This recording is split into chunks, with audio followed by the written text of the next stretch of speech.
Zelensky, Ukraine, the EU, and NATO have zero interest in pursuing peace between Russia and Ukraine. You know how I know this? Because a couple of days ago, the day before peace talks, Ukraine literally commits a terrorist attack in Russia and calls it a military operation. You know how I know it was a terrorist attack? Because Ukraine carried drones in a truck, smuggled them into Russia, and then launched those drones remotely from Ukraine to attack Russian air bases, killing thousands of people. You know how I know this war is going to come to an end anytime soon?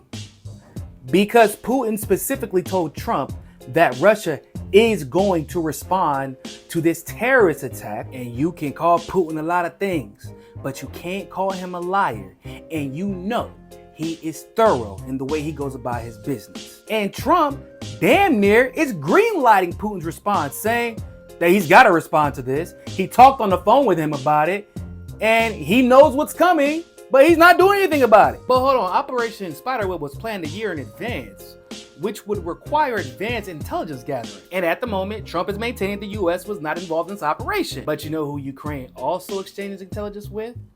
The EU. You know which satellites Ukraine often uses to help carry out its drone strikes? Satellites from countries within the EU. You know who's made it clear that they don't want Russia and Ukraine to have any chance of permanent peace? The EU. So in order to carry out this terrorist operation, you would need advanced intelligence, you would need satellites to help guide your drones, and you would need other countries to participate. So what do you guys think the odds are that countries from within the EU, like the UK for example, help to plan a terrorist attack against Russia right before peace talks?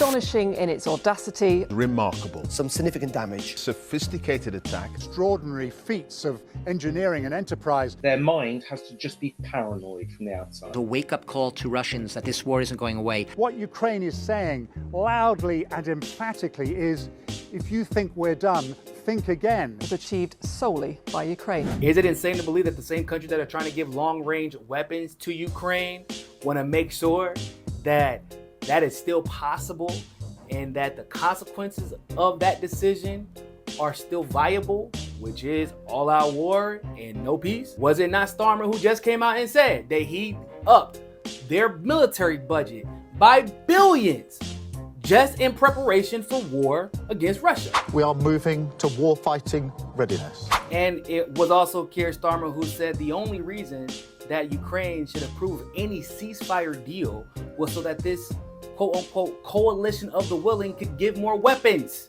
to Ukraine, therefore revealing his intentions. So it is very possible, ladies and gentlemen, that countries from within the EU and within NATO just set the stage for World War III by helping Ukraine engage in a terrorist attack against Russia the day before negotiations. How y'all feel about that exactly?